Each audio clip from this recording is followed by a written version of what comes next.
আসসালামু আলাইকুম। যারা রহিম আফরোজের আইপিএসের ব্যাটারি কিনবেন, রহিম আফরোজের আইপিএসের এই ব্যাটারিটা স্পেশাল এবং দীর্ঘমেয়াদী। রহিম আফরোজের আইপিএসের ব্যাটারির মধ্যে সবচাইতে বেশি এই ব্যাটারিটা টিকে। দেখেন আইপিএসের একটা ব্যাটারিতে কিভাবে পানি ঢালতে হয়, ওই প্রক্রিয়াটা আমি আজকে আপনাদেরকে দেখাচ্ছি।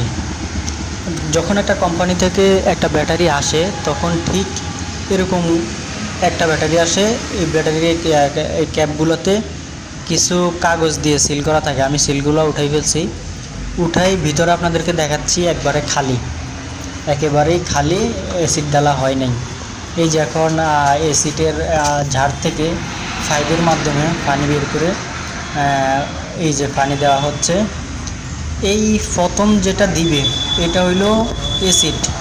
একটা ব্যাটারির জীবনে একবারই অ্যাসিড লাগে, দ্বিতীয়বার আর কিন্তু অ্যাসিড লাগে না। এই প্রথম যেই অ্যাসিডটা আপনি দিবেন, এরপরে যতবারে দিবেন ততবার পানি দিবেন, অ্যাসিডার কিন্তু প্রয়োজন নাই। এটা দেওয়ার হইল একবারে টপ লেভেল থেকে আধা ইঞ্চি নিচ পর্যন্ত থাকবে পানিটা। এরকম করে একটা একটা করে ছয়টা সেলে আলাদা আলাদা 6টা সেলেই অ্যাসিড দিতে হবে। আমি প্রথম নতুন অবস্থায় অ্যাসিড দিয়ে দিছি, পুরান হইলে কিন্তু এটা আপনি পানি দিবেন, এরপরে পানি দিবেন, কারণ অ্যাসিড কখনো শেষ হয় না।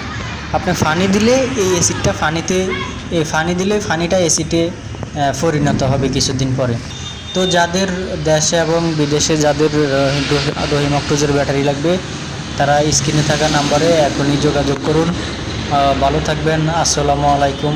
ভিডিওটি ভালো লাগলে সাবস্ক্রাইব করে সাথে থাকবেন নিত্য নতুন ভিডিও পাওয়ার জন্য। আপনাদের কাছকে দেখানোর চেষ্টা করলাম কিভাবে একটা ব্যাটারিতে অ্যাসিড ডালা হয়। এই যে অ্যাসিডের জারগুলা, এখানে আমাদের কাছে অনেক অ্যাসিডের জার আছে। এই জারগুলা একে একে করে খালি হওয়ার পরে আবার এই জারগুলা রিটার্ন দিয়ে আমরা নতুন জার কিনি এবং নতুন জার অ্যাসিড থাকে, ওই অ্যাসিডগুলো আমরা আবার ব্যাটারিতে দিয়ে থাকি।